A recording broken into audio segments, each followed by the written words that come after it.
Do you love spending hours tracking down order confirmations, chasing freight updates, and logging into hundreds of different trade accounts? Yeah, me either. That's why I joined Daniel House Club, a wholesale purchasing platform built exclusively for interior design trade professionals. With one login, one checkout, and one point of contact, you get access to hundreds of vendors without the back-end chaos. Their concierge team handles the logistics, order tracking, vendor communication, problem solving, so you can focus on design, not paperwork. For our full-service projects, Daniel House Club has become an essential partner. Instead of hiring an additional staff member just to manage procurement, we rely on Daniel House Club to do the heavy lifting. And here's what surprised me. Our Designer for a Day clients love it too. We can source everything during our session, send them a customized cart link, and they can place the order directly, turning what used to be just a consultation into an additional revenue stream for our business. After seeing how much time and money it saved us, I upgraded to the Signature membership for deeper discounts, faster support, and a dedicated concierge who truly feels like part of our team.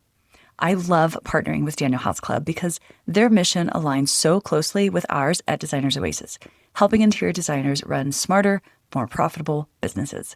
For a limited time, Daniel House Club is offering Designers Oasis podcast listeners 15% off a Signature membership. Head over to danielhouse.club/DO and use code DO2026 at checkout. Again, that's danielhouse.club/DO and use code DO2026 at checkout.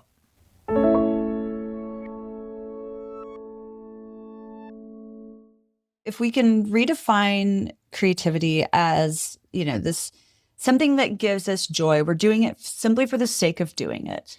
It's not necessarily, there doesn't need to be, like you build a shelf because you need a place to put your stuff, right?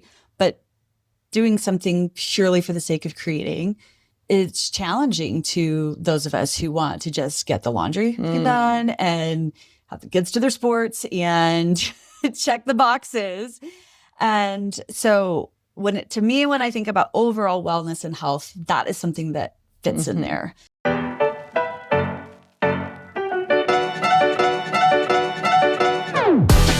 Welcome to the Designers Oasis podcast, a space for interior designers who are ready to define success on their own terms. Whether that means running a firm at scale or building a boutique business that fits your life. I'm Kate Bendewald, interior designer, CEO, and mom, and I'm joined by my co-host and Designers Oasis community manager, Becca Meyer. Together, we're here to help you redefine success in a way that actually aligns with your values and your skill set. If you're ready to stop square peg round holing yourself into someone else's version of success, you're in the right place. And because we know you're more than just one thing, we talk about it all. Interior design business, parenting, mental health, wellness, and mindset. All the behind-the-scenes realities of building a business that supports your life, not the other way around. No formulas, no one-size-fits-all advice.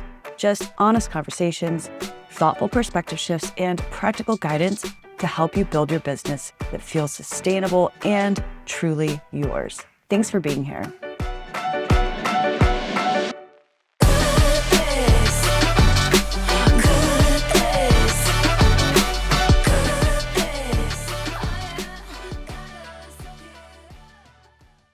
Hello, Becca. Hi, Kate. Welcome back. Thanks. Yeah. How you doing? I'm good. Yeah. I'm really excited about today's episode. So we're starting this episode today in giggles. Yes. We've been giggly all morning. Yes. And so we're trying to put on a straight face to get our podcast started. Yeah, we had to start 3 times. So I'm trying to be serious and get into work Okay. mode, but that's just kind of the shenanigans that goes on behind the scenes. It's fun. Right. I really missed having somebody to work with in person over the last few years. Yeah. And now I've got you and Morgan, and I still get to see Megan, even though she's not in person. Yeah. But I think I'm meant to be working with people. Yeah. Not a lot. Me though. too. I think so. Actually, it's really connected to today's topic. It brings Oh, yeah. energy. It helps you kind of think about things differently. And Yeah. My friend Karen and I, shout out to Karen Wingard. She's a good friend of mine, an interior designer here in Denver. We're talking about doing design coworking days where it's like she's working on her clients, I'm working on mine. Anyway, we're going to try to do that and see how that pans out. Well, I started a little co-working in the membership. Oh, tell me about that. Okay. It's not in person. So if you're new, Becca is our... Hi, I'm Kate. I'm your host from Design Oasis, and this is my co-host, Becca. And she is our community manager here at Designers Oasis. And so you've been busy. Tell me about what you have been doing to help support our members. Oh, well, just in the vein of what we were just talking about, we just started a few weeks ago doing a co-working. It's on Zoom, so it's not quite as fun as being in person. Oh, right. But just each of us identifies something that we want to work on, and it's a little accountability, and it's quiet work time. And I love being in community with people. And I think I really like that about what you're doing with Designers Oasis, because I think just community helps us spark the creativity. I didn't even plan that. Nice segue. Nice segue. Well, I think that we've known this intuitively for a long time, but I love data and research and understanding the science behind why things are or are not. And I think that we're starting to see a lot of research about the benefits of community and wellness. And so that makes a lot of sense. Yeah. I, being ADHD, really benefit from, I'm the old school classic inattentive type, not necessarily hyperactive, but so getting settled in my desk to get into my flow, into my work state, takes a long time for me. In any case, for me personally, even just having somebody in the room with me, and there's a word for this, you probably know it as an educator. I don't know. Body doubling. Oh yeah, yes. Body doubling. Body doubling. Just having somebody in the room with me can somehow, miraculously keeps me set and focused and keeps me from wanting to break away. So anyway. What are we going to talk about today? Well, so this is really on topic. So I wanted to talk about nurturing creativity and why it's so important. And then how we can do that. Ruth, I love your timing. So you barked last time and now you waited you were sleeping so peacefully. Ruth is our dog, she's a little Chiweenie. Mascot. Our mascot, thank you. And we gave her permission to be in last week and she barked. And now she's decided to get up and go out right as we're starting our recording. Anyway. Where were we? It's ADHD. What are we were talking about ADHD being the inattentive type. Easily distractible. Squirrel! What? No, I asked you, what are we talking about this week? Oh, right. Creativity. We're talking about nurturing creativity, why it's so important, and sort of the impacts of stress on creativity, especially chronic stress, and how, where does creativity fit in the big picture of wellness? And I think when we think about wellness, we often think about mental health, physical health, spiritual health for a lot of folks. And I think that creative health is feeling tapped into your own creativity, especially for people who strongly identify as creatives, that should be an important, I think, factor when thinking about overall health in general and wellness. I'd like to start this conversation out with a question to you. Do you consider yourself a creative person? That's a little bit of a trick question. It's totally a trick question. I don't necessarily identify as a creative person, but I think that creativity can look a lot of different ways. So I know that creativity is kind of important, but when you think about, I think about my husband loves finding new music. Oh, cool. Okay, so he's very in terms of just finding new music, listening to new music. I still listen to the same 90s pop songs that I've always been listening to. Adorable. Yeah, I don't know. And I don't know if that is about creativity or it's just I prefer structure systems, spreadsheets. And so, Predictability. I'm not very artistic. My children are more artistic than me. And so, but I know that creativity is important for everyone. And so excited to talk about it a little bit today and think through it even from a non-creative perspective. perspective too. Okay. You're gonna challenge me on my. Yeah. So my goal is to have you maybe thinking about this differently by the time we leave here today. Okay. So I mean, most of your audience would probably identify as well, I creatives. think that what you're saying is kind of become this general truth that we've sort of adopted, that there's creative people and there's non-creative people, and that somehow it's a black and white answer.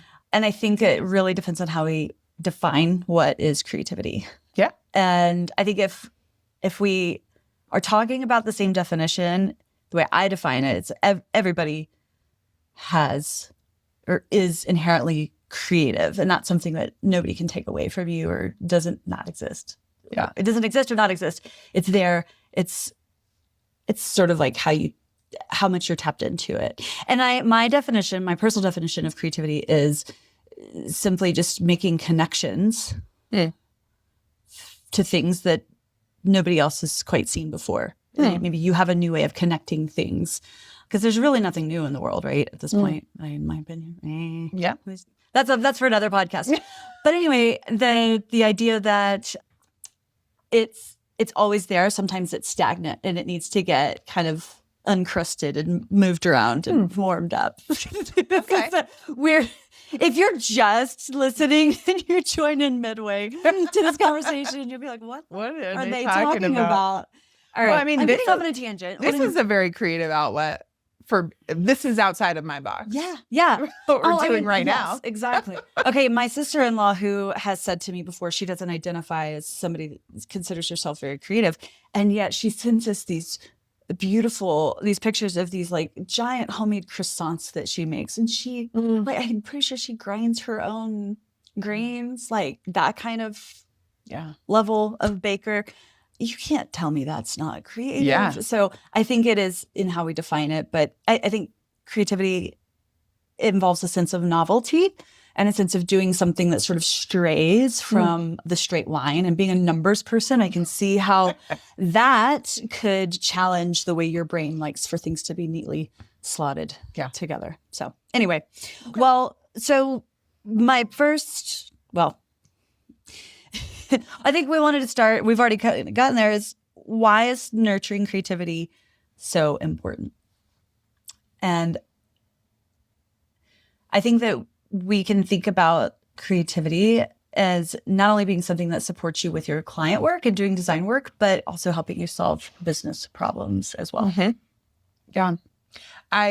When you kind of talked to me about this topic, a thing that I was thinking about around like the importance of creativity and me being a science background girl is I've seen several studies that when kids are young, that having them do a musical instrument is really helpful in their academic outcomes, the connection between piano and math. And so of course, I have my children in musical instruments because that's what do your girls play? Well, one is in a piano. One has tried several, and we haven't landed yet. That's okay. So we tried ukulele. Yes, fun. And a little bit keyboard. I think she's interested in singing, which I know you love. Ooh. Yeah. Tell that girl she can come over, and we will sing our little hearts out. Yeah. We had some caftan karaoke this Saturday for Valentine's Day. Oh, cute. So you send her over here. We'll get to singing. But that makes so much sense. That it is really important, and I've seen it in different spaces in my own life too. But how really nurturing that creativity is also helpful in other outlets, which is kind of the inverse of what you're talking about today. But well, I don't know. I think that if we can redefine creativity as, this something that gives us joy, we're doing it simply for the sake of doing it. It's not necessarily, there doesn't need to be, like, you build a shelf because you need a place to put your stuff, right? But doing something purely for the sake of creating, it's challenging to those of us who want to just get the laundry done and have the kids to their sports and check the boxes. And so when I think about overall wellness and health, that is something that fits in there. If you've ever looked at your to-do list and thought, cool, cool, cool, so I'll just work harder forever, or wondered why your business somehow requires more effort, more strategy, and more Instagram reels, I want to invite you to pause. Starting on March 9th, I'm hosting a 4-day experience for interior designers like you. If you're done pushing and ready to build a business that actually fits into the life you're trying to create, I hope you'll join us. The event is called the Business Blueprint Reset. Every morning for 3 days, you'll get a short, mindset-focused video delivered directly to your inbox, along with a writing prompt to help you get clear on what really matters for you in this season. It's an invitation to get quiet, turn off the noise, and turn into your inner wisdom that's been there all along. On day 4, you'll join us for a live debrief workshop where we'll connect the dots and talk about what's really going on and what to do next. This is not a hustle challenge, a post 3 times a day boot camp, or a high-pressure sales funnel. This is a focused reset designed to help you think clearly about the business you're building and why. Tickets start at just $25 when you register early, and spots are limited. Head over to designersoasis.com/reset to register and learn more. If you're craving clarity, fewer face palms, and a business that doesn't feel like a never-ending group project, come join us. One more time, that's designersoasis.com/reset to learn more. See you there.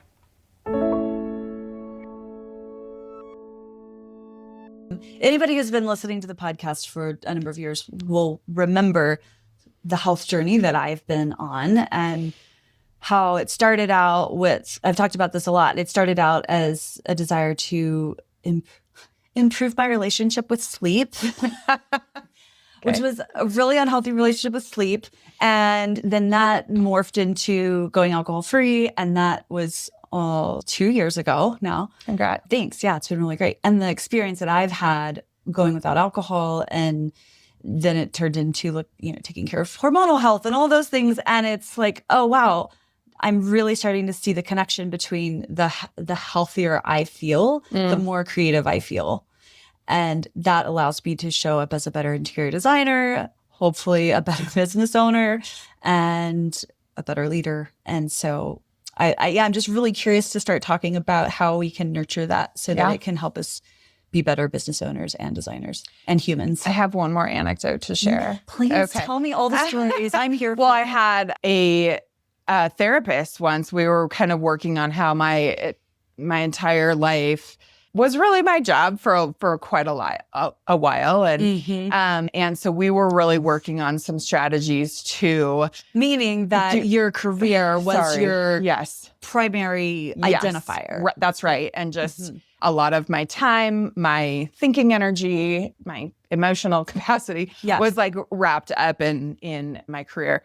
And so we were talking about how to start to like expand other parts of my life. And I was so proud. One day I came and told her that I had been waking up and exercising in the morning. And she was like, okay, that's great. But like, you're trying to tie everything to like productivity. Like this is like a thing that you have to do. And so she's like, what kinds of creative outlets do you have in your life? And I shared with her that like one of the creative things that I know how to do, I don't know that I'm good at it or whatever, but is knit. And so she's like, I want you knitting, to like try yarn. to knit. Oh, cute. So she said, I want you to try one morning when you wake up early, not to do anything productive, but just to sit and knit. And it was very hard for me. But I just thought it was really interesting that she was like, this is a way to kind of start to get yourself outside of this work. Career is everything in your life. So anyway, that's another anecdote. So did you get up and knit? No, just once. Should I try it again? Do you think it would be How did it feel? Was it really uncomfortable? It was. Yeah. Yeah, because it's similar to what you were just talking about with like, I'd rather do the laundry. I'd be getting things done. It didn't feel productive. It was hard to make my brain be like, I'm up. I should be answering emails or, Yeah. So, Lord. I don't know. Yeah, so what's hole? funny? No. Well, no. Yes, I love a rabbit hole, and I think other people do too. But maybe we're losing our audience as we speak. Sorry. No. I'm joking.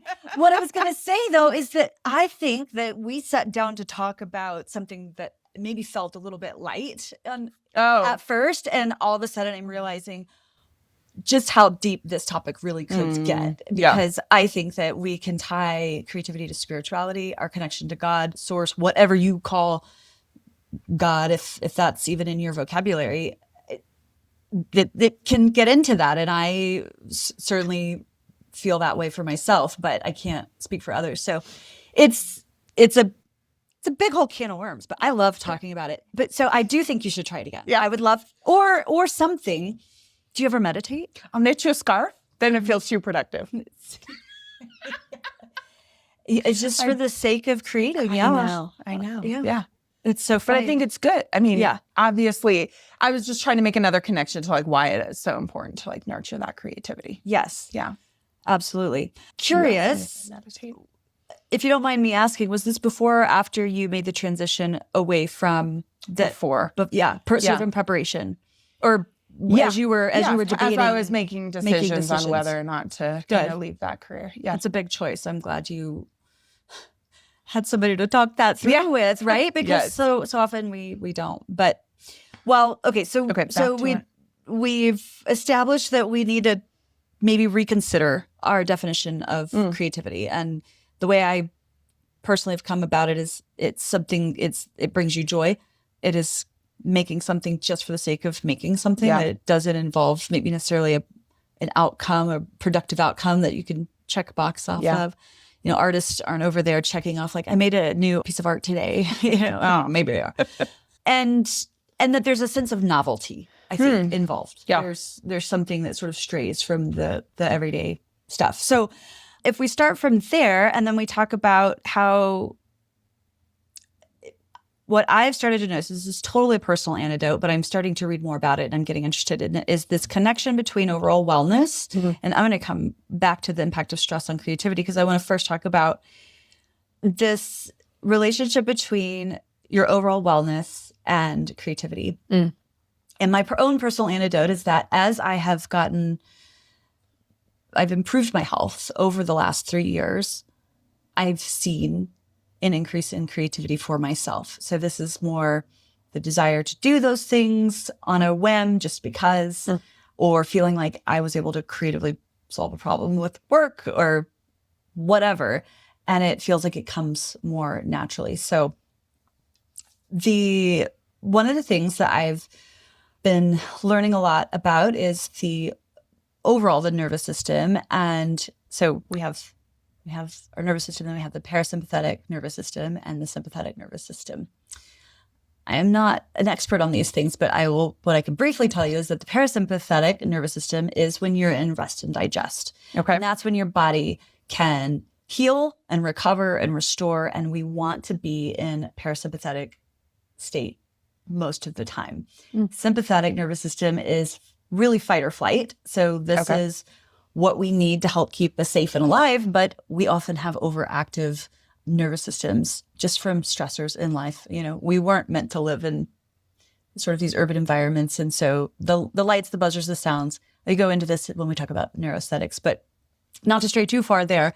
So the sympathetic nervous system is fight or flight, and we want to try and get our body into the parasympathetic state more often. And there's a lot of ways we can do that. And so some of the ways that we could do this are things like physical exercise, good healthy sleep habits, eating well, being in community with people. So whether that's a book club or you're in Mahjong or what else? What do we do? Joining our Designers Oasis community, right? What else do I have here? Yeah, it's this idea of novelty, right? So stepping out of your routine. This is a really big one. Stepping out of your routine, whether that's something as simple as, I'm going to take the scenic route today because it's prettier, even though it takes an extra 5 minutes to get home or whatever. Or whether it's taking a trip. Yeah. So, it can be little or small. It can be, you can introduce novelty in little ways each and every day. Interesting. This isn't exactly getting out of your routine, but I think about like, even when you do things that are unrelated to the work and how like an idea will come up, like when you'll be like in the shower and you're like, this is where I got some super creative idea.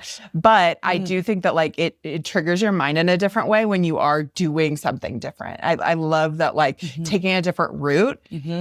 It just like changes your level of awareness that I'm sure there's science to back that up, but I'm actually not confident what it is.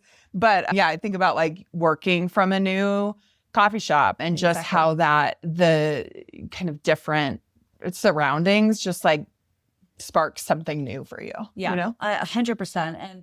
And I know that there's so much neuroscience that's happening right now around this, and probably a little digging, we would be able to find some research on exactly what happens to our brain when we introduce novelty and how that can help support us in creativity. You've mentioned the shower comment, which is sort of this universal idea of like, you know, you have the best ideas come in the shower. There's reason behind that. It's because that's very often with such busy lives that we live, where we have a minute to think straight, right? We don't have our phones attached to our hips. We don't have children asking us a gajillion questions.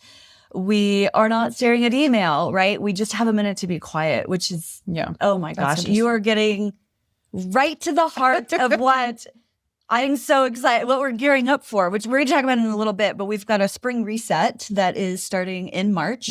Starts on March 12th. So we'll get into that in a little bit. But let's come back to this. But I also think about, I know that, you know, you kind of named this as being like a wellness step, or did you say it or not? But like times I'll be so in the work zone and I know that I got to take a walk, you know, I'm like, but I'm like, oh, I won't finish all these things. But as soon as I do take a walk, the number of like new ideas that I'm like, oh, now I got to write down all these like things, you know, it just is so interesting how just like a change of pace also sparks a lot of creativity. So see, you are inherently a creative person. Yeah, I mean, spreadsheets can be creative. Right, but when you make the tabs rainbow color and they're all color the titles. No, like the new calculations that you could do. What if I calculated it this way? Oh, yeah.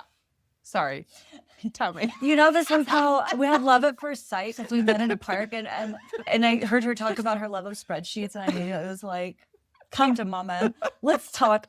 Okay, I love a spreadsheet. I love what it tells me, but I do not like to be the architect of spreadsheets. So there's that. But what we're talking about is how to nurture creativity and the importance of it, tying it to overall wellness.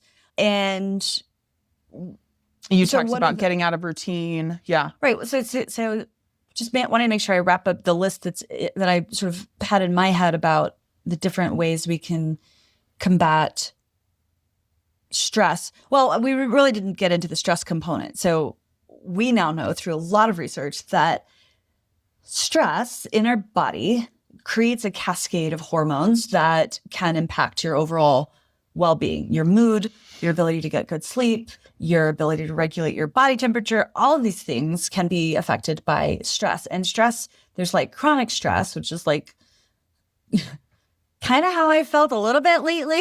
What's going on? Tell us. Well, I mean, it's good stress. It's like it's being really busy with work, with having some really fun and exciting projects, trying to hit some really key milestones and deadlines, managing a lot of other people's money, and it's like there's a lot of pressure and a lot of stakes and a lot of relationships and trying to do all of that while also, you know, being a mom and all the things and planning for summer camps. Good Lord. Can I hire that out to somebody? Well, I'm sure that's a thing. All I want to do is just hire somebody to like figure out what happens to my children this summer. I can't. They're just going to hang out in your house all day. No, I don't want it. What were we talking about? Stress. Stress. Well, I mean, to kind of ask you a question, I'm curious, what are some ways that like stress is impacting your creativity? To like be really on the nose with the you like. I think so. So I wanted to differentiate between having the healthy stress and unhealthy stress because it's about balance. We need some level of healthy stress to be in balance, really. That's stress like I worked out really hard today, or I need to find a babysitter so that my partner and I can go on this date. You know, those are things that are difficult but achievable, right? And then there is really a hindrance, something that's a hindrance. It's a blocker keeping you from getting to do the things that you want to do, whether that's just not having enough time to work out or whether that's you're going through a divorce or a big loss or financial trouble, those kinds of real heavy hitting stress. We want to minimize that the best that we can, knowing that that's not always possible. And that's different than that everyday sort of like healthy stress levels. But what we know is that the big kind of chronic stress is really, really, really hard on our overall ability to show up and be creative. Our brains start to we get tunnel vision and we can only see like what's right in front of us. And part of being creative is being able to make these bigger connections from things that maybe nobody has quite seen yet before, putting certain elements together that all of a sudden creates magic. Anyway, and that's hard to do when you're in that fight or flight state because you can't really think beyond what's right in front of you. Yeah. So that's kind of the neurosciences coming out about how chronic stress like that impacts the brain and your overall health and ability to show up in a creative way. So we want to be healthy if we want to be creative, and creativity is really important to helping solve challenges for our clients and challenges for ourselves in work and life and career. Hey friend, if your business is working, but it's heavier than it should be, listen up. I want to invite you to explore the fully revamped Interior Designer's Business Blueprint, my signature program developed specifically for interior design business owners who are serious about earning a great income without the hustle and burnout. The Interior Designer's Business Blueprint isn't just for new designers. It's for designers who are ready to refine, elevate, and operate with intention. Inside the IDBB, you'll clarify your positioning, streamline your services, strengthen your brand voice, and build a focused marketing system that attracts higher quality clients. Whether you're laying the foundation or auditing an established firm, this is about tightening the bolts so your business runs clearer, more profitably, and with more confidence. This fully revamped version includes a smart guided workbook, concise bite-sized video lessons, and built-in AI prompts that help you articulate your value clearly and strategically, not generically. And when you join, you'll receive a free month inside the Designer's Oasis membership, giving you live coaching, community, and a deep resource library so you don't just think about change, you can implement it. If you're ready to stop operating reactively and start leading strategically, doors are opening soon. You can learn more and join the waitlist at designersoasis.com/join. Friend, there is a seat waiting for you at tables you haven't even seen yet. This is your invitation to step into that version of yourself that is ready to showcase your talents to the world. I hope you'll join us. Head over to designersoasis.com/join to learn more now.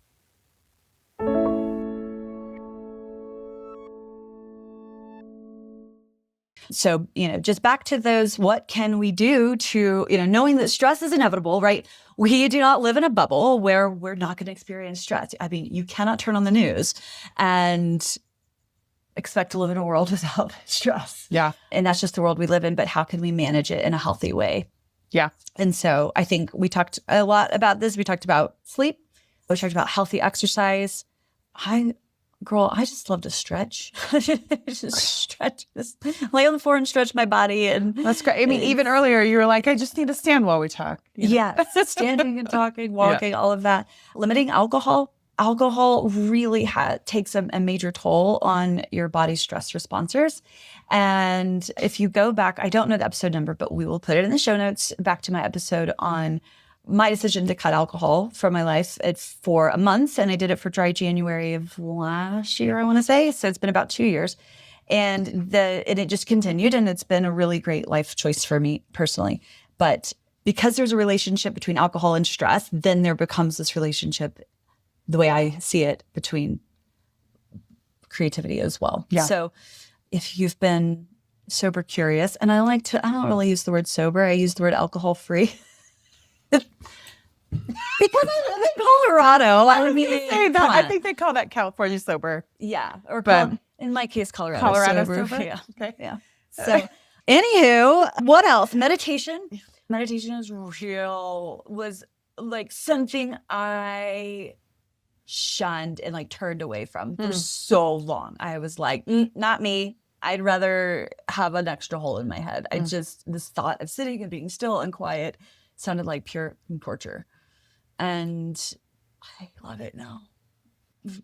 And you use an app or? Yeah. Oh, okay. I will tell you some of my favorite apps. My all-time favorite is Insight Timer. I like this because you can create your own timers and bells, and they have bells to choose from and lengths of time. So what I have is like a 10-minute, 15-minute, 30-minute.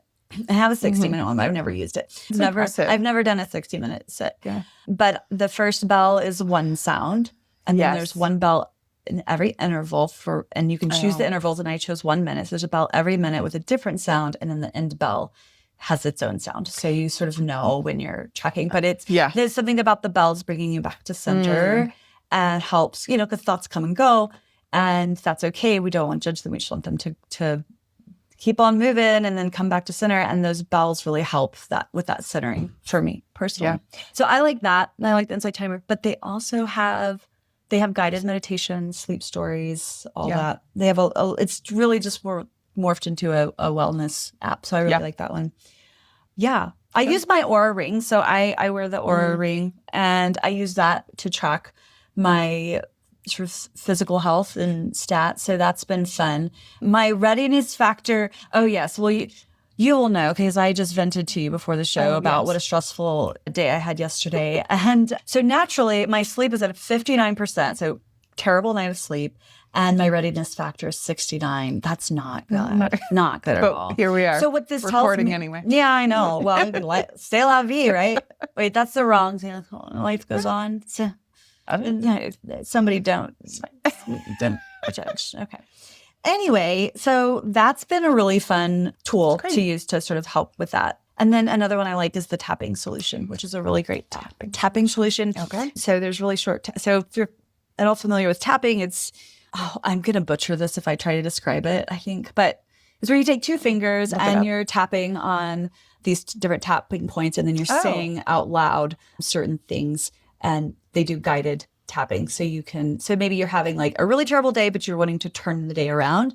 You can do a 2-minute tap. You tap all these tapping points, which are on your hand, forehead, so on and so forth. And then I don't know how this shit works, but every time I'm like, okay, I'm fine. I'm better. I'm over it. It's great. What problems? No problems here. I just tapped. Tap your problems away. Well, I know you talked a lot about kind of general wellness, but I know there are some other ways to think about really nurturing creativity. And so I know we had talked about a little bit of getting out of routine. I know you had shared earlier just like engaging with the arts. Oh, yes. Yeah. Your Brain on Art is a really great book. Highly recommend. We'll put a link in the show notes. So Your Brain on Art is this phenomenal book that helps you understand the neuroscience between your relationship to the arts. And what they're talking about is whether you're engaging with the arts, meaning you are literally physically creating something, whether that's pottery or whether that's playing an instrument or you're cooking a beautiful meal, or whether you're observing it. So being at the theater or a music concert, something like that. What happens in the brain, it really lights up these centers of the brain that are conducive to overall mental wellness and mental health, that it affects it in a positive way. So the science is there. Go read the book. And so putting yourselves in the path of these things is really important. So now you can buy those concert tickets guilt-free and say, this is for my mental health. You book that trip and say, this is a business expense because it's going to expand my creativity, which is going to help me be a better business owner. I'm not sure that will fly with the IRS, or my bookkeeper. Cute, but no. But you get the idea, is that it doesn't matter whether you're physically creating something or you are viewing, listening. It all really has an impact on our brain in a positive way that can help us to become better problem solvers and to think in a more creative way. So putting yourself in the path of awe is another one. And that's actually a concept. I have a little card up there that is one of these principles or patterns in neuroaesthetics. So neuroaesthetics is something that I talk a lot about on the relationship between your mental health and the arts. But putting yourself in the path of awe is this idea and concept of engaging with things that bring this sense of feeling of awe, which is that we belong to something bigger, that there's sort of like the picture that they show up here is, I believe, Stonehenge, right? Experiencing Stonehenge would make you feel the sense of awe. It's just like, wow, how did this even happen, right? Or going to a show where it's just like there's incredible music or lights. Like those are things that can help contribute to overall sense of creativity. Yeah, it's great. What are you doing to put yourself in the path of awe these days? Well, I mean, you've invited me to a show. We're going to go see. Yes. Oh my God. Oh my God. Okay. So we were talking about this earlier, but we didn't quite get to it. Being in a parasympathetic state, there are ways that you could do that. And one of those ways is laughter and being with friends. And you and I are going to go to a comedy show. So yeah, that'll be fun. So that'll be fun. Yeah. See, it's your mental health.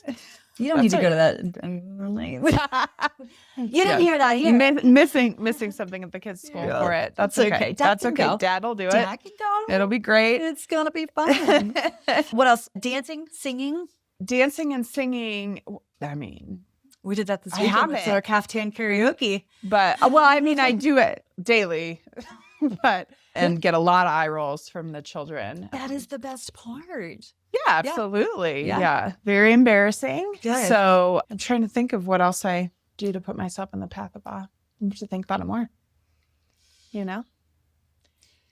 It's kind of cool when you start to think about things like travel and music and the arts and free time as like, I mean, this is what makes a rich life, in my opinion, right? This is my kids, you'll understand this because you have kids, girls that are the same age. Sometimes their kids will ask me questions like, Mom, are we rich?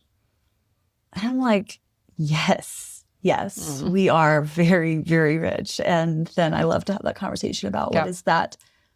What does that mean? I mean, I have an incredibly rich life of, gratitude. God, just right there, gratitude is another thing. Having a really strong gratitude practice can help become a part of this desire to nurture your creativity and get closer to that. Yeah. So, I feel like we should get some paints out or something after this.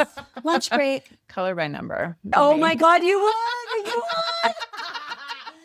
Okay, we'll see. We'll get you a color by number. I want a big sloppy canvas with some paint and a paint suit. Can I tell you a funny story? Please do. Okay, so I've been to a couple of these like wine paint sip, things. So stressful. Kate. I'm like, wait, I missed the step. And they're like, just do whatever. That's unacceptable. I cannot do whatever. That's wild behavior. Would you ever go to a rage room? I could try anything once. I had a roommate once tell me that I experience emotions on a scale of 4 to 6. She experiences them from 1 to 10. Girl, yes, I am like your friend. I have this funny story with my husband when he and I were first dating. He called me from the bus stop because at the time he was working in Boulder and would take the bus back and forth from Denver to Boulder and then take the next bus to his house. Anyway, he was missing his connecting bus and it was cold and it was windy and the bus was supposed to come and then it didn't and then another round, you know how it comes like every 15 minutes. Well, multiple of these came by and there was no bus and he was so mad. And I think at this point we were both using flip phones. But anyway, he couldn't like check to see what was going on with the buses. So he was just stuck there. And I think this was even pre-Uber, which sounds kind of crazy. But he called me and we were just dating. He's like, so I'm down here at the bus stop and this bus is not coming. Is there any way you can come get me? And I was, of course, eager. I was like, of course I'll come get you. And I get there and he sits down in the car. And he's like, I am so mad I could kick a tree. And I'm like, that's all you got? That's it? You're finally going to kick a tree. Okay. You know what I would look like getting into this car? I could kick a tree. That's so cute. He's so mad he could kick a tree. Yeah. So you experience emotions on a 4 to 6. On a 4 to 6. Okay. Yeah. That's charming. Where are we? So I'm really excited to tie this up with this invitation. I believe by the time this airs, we will have registration open for an event that we're going to have this spring that I'm really excited about. So the event is called the Spring Reset, and it launches on March 12th, right? March 12th is the live event, but there's a couple other things that starts week. on the 9th. Yeah. Right. Okay. Yeah.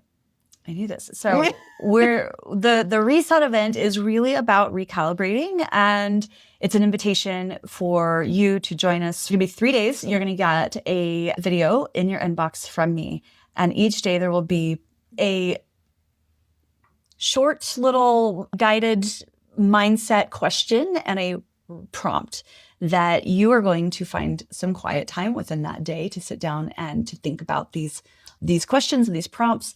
And you're going to do that for 3 days. And then on the 4th day, we're going to get together for a live debrief. This is going to be, we have a limited number of seats. So this is going to be more of an intimate setting, but it's going to be really, really impactful.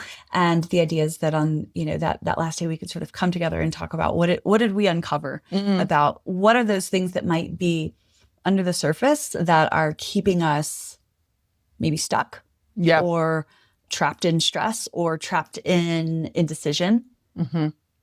And I think that this is an invitation to get quiet. This is an invitation to get honest with yourself in a safe space and with the support of some other folks, interior designers, business owners that really understand the nuances of this banana cakes business. Yeah. I'm going to tell you this because when it's good, it's great. Yeah. It's great. But there are aspects of this industry that are extremely difficult. Yeah. And I think that that's why this community has become such a resourceful group, is because we have been for so long sort of like crowdsourcing finally. Right. But forever it was, kind of gatekeeping. Very gatekeeping. Yeah. And I think a lot of that's changed, and thank God. And so I think we want to just talk about some of the realities of that in an honest way, in an open way, and kind of cut through some of that noise and some of the BS that, I'm going to address imposter syndrome once and for all. I'm at this place Future now. episodes. Well, I mean, what you just shared just reminded me of when I was a teacher, there was a great community of other teachers. They kind of knew what I was experiencing. When I became a principal, it can be lonely at the top. And for a solopreneur, that can also feel similar. It's like, nobody knows what I'm experiencing. And I do think that while, you do have a lot of resources that are really helpful and practical for interior designers, I do think that this idea of community and really getting down to this shit is hard. And some of these things are really hard. And just knowing that somebody else is experiencing it, your husband doesn't get it. Really help. Yeah. Your sister doesn't get it. Your mama doesn't get it. Yeah. Even your best friend might not get it. Yeah. So I think that idea of community and also just really kind of digging into what are those blocks and how do we get through them to really thrive. Yeah. Yeah. Cool. Well, I'm excited for that. So what you're going to do is you're going to go to designersoasis.com/reset. Reset. RESET. Yep. Designersoasis.com/reset to register for that. And then what else? Find us, Kate Bendewell, Designers Oasis, on all the places. Yeah. Yeah. Okay. Great. Also, I'm going to be at High Point. So if you're going to High Point, find me. Shoot us a DM or don't send me an email because I won't respond. You can send me an email. Or she will. All right. No, if you guys have questions, you have comments, you have requests for topics, you want to hear conversation on something specific, reach out. So hello@designersoasis.com. All right. We'll see you guys soon. Bye. Bye. Thanks so much for sharing part of your day with us. If this episode resonated, one of the best ways you can show your support is by taking a moment to rate and review the podcast. Those reviews truly help the podcast get found so we can continue bringing you the more honest conversations, fresh perspectives, and new episodes. And if someone came to mind while you were listening, we'd love for you to share this episode with a friend or fellow designer who might need to hear it. Thanks again, and I'll see you next time.